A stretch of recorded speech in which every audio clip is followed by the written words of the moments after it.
السلام عليكم ورحمة الله تعالى وبركاته. ربي اشرح لي صدري ويسر لي أمري واحلل عقدة من لساني يفقه قولي. اللهم صل وسلم وبارك على سيدنا محمد وعلى آله وصحبه أجمعين. مرحبا بكم في فيديو جديد كله طاقة، كله أمل بالله سبحانه وتعالى، كله نشاط إن شاء الله، كله عودة جديدة، وذلك كله بفضل الله. والله هذه الحيوية وهذه الطاقة وهذا النشاط كله بفضل الله سبحانه وتعالى، ثم الاستغفار ثم قراءة سورة البقرة. كان فيديو المرة اللي فاتت كان مبكي، ولكن الحمد لله رحمة ربي دائما تنزل. ما تنساوش أن رحمة الله سبحانه وتعالى وسعت كل شيء، وسعت كل شيء. مهما ضاقت الإنسان يلتجئ إلى الله دائما ولا يبتعد عن الله، يبتعد عن الذنوب، لأن السبب راح قلنا الله سبحانه وتعالى أن سبب المصائب تاعكم وسبب الحزن والكآبة والألم والفقر وكل ما هو يتخيله العقل من مصائب سببها الذنوب. ممكن بعد الإنسان يلزم بعد لزوم الاستغفار راح يتعرض إلى امتحانات من عند الله سبحانه وتعالى لكي يختبر الله سبحانه وتعالى صدقه إن كان صادقا، أو ويتمسك بهذا الذكر يعني، ويكون التوبة تاعو صادقة. الله سبحانه وتعالى سيجري قلبك ربي سبحانه بكثرة الذكر. هذا تسبيح الليلة البارحة الحمد لله ما كملتوش حتى للفجر صراحة، ولكن الحمد لله بفضل الله سبحانه وتعالى مستمرون، لأنها هذه هي الطريق. توبة توبة توبة ولا غير التوبة، ولزوم الاستغفار. إما نتوب أو ثم إما نتوب وإما نتوب، لا خيار آخر. والحمد لله اللي ربي ينور بصيرتنا. نعود إن شاء الله اليوم راح نحكي قصة شفتها في القناة، ماشي في القناة، في صفحة عمي محمد حجازي. راح ننقلها مباشرة ولا ما قريتها، ولكن راح ننقلها لكم مباشرة. القصة تقول، يقول صاحب القصة الله أعلم، نعم صاحب القصة يقول: يا عمي محمد حجازي، شكرا كثيرا لكل ما تقدمه لنا في ميزان حسناتك. والذين هم في ريب لماذا سورة البقرة 4 مرات؟ قال يعني اللي راهم في شك على سورة البقرة، هذا يتحدث عن سورة البقرة، عنده تجربة مع سورة البقرة 4 مرات وصحيح فيها خير كثير. هذه نتيجة تجربتي يا عمي محمد الخاصة. يعني هو جرب وارتاح لترديد سورة البقرة 4 مرات. لي قصة قديمة جدا مع سورة البقرة. يقول أنا مرضت بمرض لما كنت في سنواتي الأولى الجامعية. أعراض كثيرة تتبدل وتختلف كل يوم، كوابيس، تنميل، ألم في الجسم، ألم في الصدر، ألم في الرأس، غثيان، تقيؤ، نسيان، حرارة، حمى، برودة، وفقدان شهية. سرعة خفقان القلب، دوخة، يعني الحياة، قال لك اكتئاب، كره للحياة، خوف شديد، قلق، توتر، نقص في النظر، تساقط رهيب في الشعر، وسواس. وهذا الوسواس هو اللي يدير أعراض الوسواس القهري، هو اللي يدير هذا الشيء كثيرا جدا. أهمها وساوس العقيدة والدين، وهذا عمل الشيطان، ويعني هو اللي يدير الوسواس من القرين. مع أني كنت من الطيبين، تقول، ومحجبة. عفوا هذه امرأة وليس رجل، عفوا ما قريتش، قلت لكم القصة نقرأ مباشرة. مع أني كنت من الطيبين ومحجبة ومتفوقة في الدراسة، لكن كنت أشاهد المسلسلات وأسمع للغناء وأذهب إلى تجمعات العائلة التي فيها التبرج والغيبة والنميمة. المهم جننت من الأعراض، لم أترك طبيبا إلا وزرته. قال وزرته، تقول لم أترك طبيبا وإلا زرته. طبيب القلب، طبيب الرأس، طبيب خاص بالسرطان، تحاليل، تصوير بالأشعة. أبدأ لم يظهر أي مرض شخصوا، يعني ما قدروش يشخصوا، لم يستطيعوا أن يشخصوا للمرض، فقط أنه قلق أو قولون أو جرثومة المعدة. طلبوا مني ريجيم خاص، فأصابتني الأنيميا، يعني الأنيمي، فقر الدم، اختلط ليلي بنهاري ولم أعد أستطيع التحمل. كانت تتملكني نوبات هلع يكاد قلبي يتوقف منها. تقول منها أقسم بالله كأنها سكرات الموت، حتى أني تركت الجامعة وكل شيء وأصبحت يعني تقول أصبحت أنتظر الموت فقط. سبحان الله. تقول تكمل قصتها. نعم تقول أقسم بالله يعني سكرات الموت حتى أني تركت الجامعة وكل شيء، ثم هداها الله سبحانه وتعالى ووفقني وعالجت بنفسي. لازمت الأذكار في وقتها والصلاة في وقتها. أصبحت أقرأ وأقرأ الآذان بصوت مرتفع في البيت. أختم المصحف مرتين في الشهر وأقرأ سورة البقرة يوميا في جلسة واحدة. اعتزلت الناس وكل ما هو محرم خاصة مجامع النساء. رقيت الماء للشرب وقمت برش كل البيت وخاصة خزائن الملابس وفراشي. ورقيت زيت الزيتون أضع منه في رأسي وفي أماكن الألم التي تتغير كل يوم. أضع في أذني وأنفي كذلك. اشتدت الأعراض في البداية كنت أجاهد كأني في حرب. أصبحت دائما على وضوء وزدت في الاستغفار وقيام الليل والصدقات بأبسط الأمور.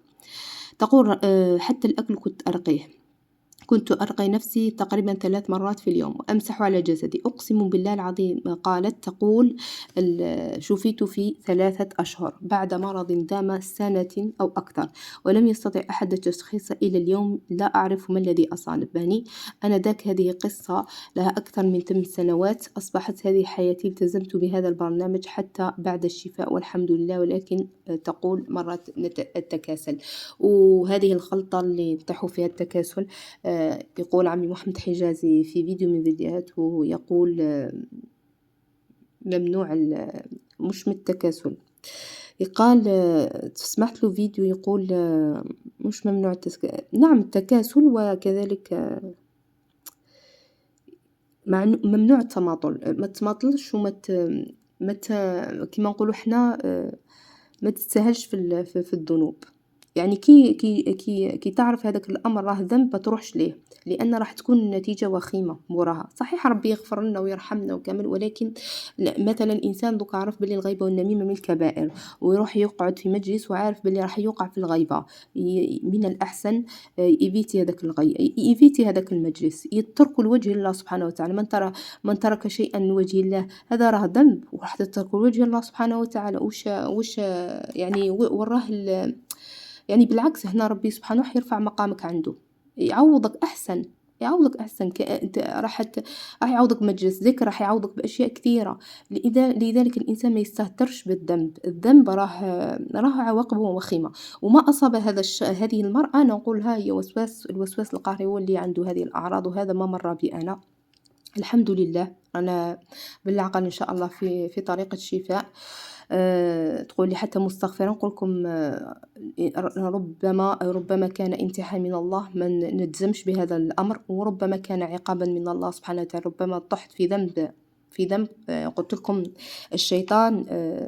الشيطان من يعني من خططه ومن خدع الشيطان أنه كي ما يقدرش عليك في جانب المعصية، مثلا تركت كل المعاصي الذنوب، يدخل لك من جانب آخر هو جانب يعني التحزين، وبعد ممكن يطيحك في سوء الظن بالله، وهذه من الكبائر. يطيحك من القنوط من رحمة الله، وهذه من الكبائر، وهذه حذاري منها لأنه مدخل من مدخل إبليس.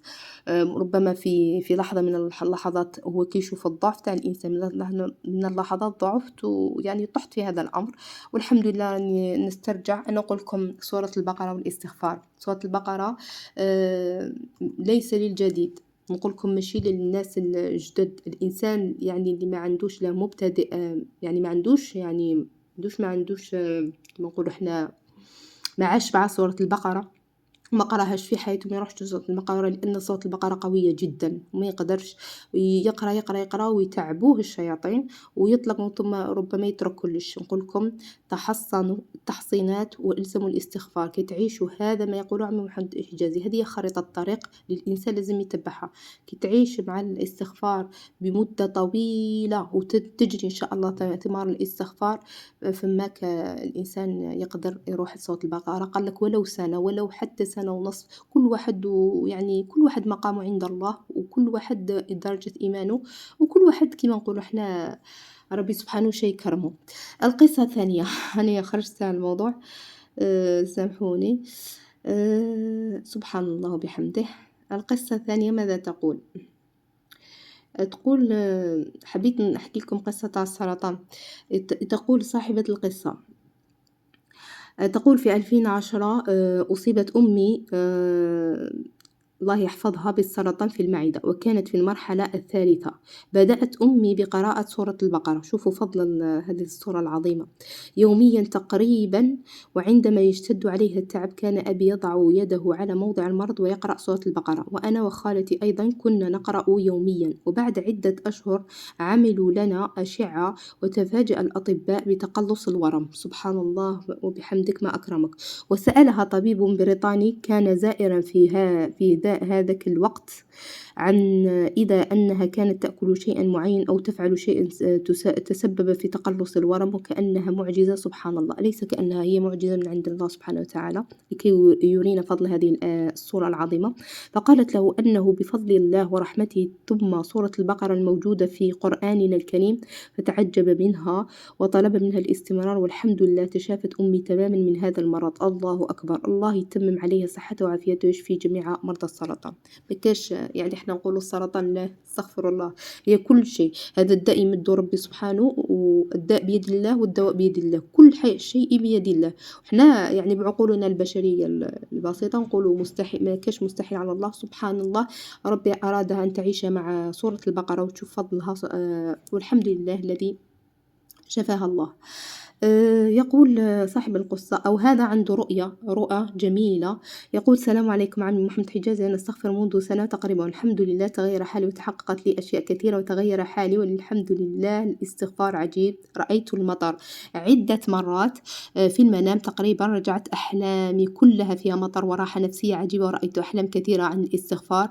مرة رأيتك راكبا، يقول رأى رؤية في عمي محمد حجازي، رأيتك راكبا في طائرة ونحن وراءك في طائرة وتقول لنا هذا بفضل الاستغفار وأنت كنت سائقا. ومرة رأيت أني أطبخ وتشتعل النار في أنبوب الغاز ثم طفأتها فجأة وقلت في نفسي هذا من الاستغفار. ومرة رأيت زلزالا بقوة وبقيت أستغفر نجاني الله. أنا من المغرب، رأيت هذه الرؤية بأيام قليلة ووقع الزلزال، بالفعل وقع الزلزال حقا ولم نشعر به أبدا. سبحان الله، حتى الصباح سمعنا الناس يقولوا أنه كان زلزال. هذه قصتي مع الاستغفار لمدة سنة وأنا أنتظر ثمارا كاملة ولدي ثقة بالله سبحانه وتعالى. نقول لكم ثقوا بالله. تقول صاحبة القصة الأخيرة قبل ما يتكب الفيديو عفوا، تقول صاحبة القصة الحمد لله بفضل الله ثم استغفاري رمضان هذا قاعدين نستعد لتأثيث البيت الجديد. صار لنا بيت الملك بعدما كنا في إيجارات، باقي فلوس الأثاث. يا ريت يتسير لنا الأمر ونخلص أمورنا أو أمور البيت. جاءنا مبلغ مع البيت بس قليل، المبلغ ما يكفي الأثاث. الحمد لله، نقولوا الإنسان يحمد لربي ولو كان حاجة صغيرة تدخل بيته ينسبها لفضل الله سبحانه وتعالى ثم الاستغفار. كانت هذه القصص كانت حكيت مباشرة. نقول لكم الاستغفار الكثرة، حطيت هذا المسبح يشهد الله أنها لا رياء فقط لكي أبين الاستغفار الاستغفار الاستغفار الاستغفار. ثم لزوم سورة البقرة حتى نلقى الله سبحانه وتعالى. يطهر ديجا سورة البقرة عندها مفعول قوي في تطهير النفس وفي تنقية النفس. يعني الإنسان كيفاش يترك، كاين بعض الذنوب في النفس سبحان الله، الحسد، الغيرة، الحقد، الغل، الكراهية، كاين أشياء كثيرة، كاين ذنوب كثيرة. الحمد لله هذه رحمة من الله. سورة البقرة والاستغفار رحمة من الله سبحانه وتعالى. إلزموها، إلزموا الاستغفار بعدد كثيرة. قلنا دائما خلاص، يعني كل شيء واضح، ما كاش دوكا شك. اللي عنده شك وعنده تشكيك نقول له راجع نفسك، روح صلي ركعتين، سأل الله سبحانه وتعالى في هذا الأمر، وأكيد ربي راح إذا أراد بك خيرا إنه يحبك، أكيد ربي يحبنا كامل. إذا أراد الله بك خيرا أو يجرك إلى هذا الذكر العظيم، لأنه صحيح حقيقة هذا ماهوش ذكر عادي، ماهوش استغفار هكذا عادي. هذا سبحان الله، هذا مش هذا كي ذكر عادي، ولا الاستغفار كثير كثير كثير من أحلامنا. يعني قُلت لكم عفوًا على على قطع الصوت. قُلت لكم الاستغفار والله غير تقول وحدة قالت لهم الاستغفار ماهوش شيء عادي، ماهوش فقط إنه ربي يحقق لك أمنية وفقط، لا، أراه أكثر، أكثر بكثير، بكثير. يعني اللي يتعمق فيه واللي يعيش معاه سنوات راحة كثير سورتو خصوصًا اللي يلتزم وربي يوفقه على كل حال بتوفيق من الله سبحانه وتعالى، ويثبت إن شاء الله، ونسأل الله الثبات لي ولكم على هذا الذكر وعلى ترك الذنوب. يعني سر عظيم في الاستغفار سورة البقرة. أستودعكم الله الذي لا تضيع ودائعه. السلام عليكم ورحمة الله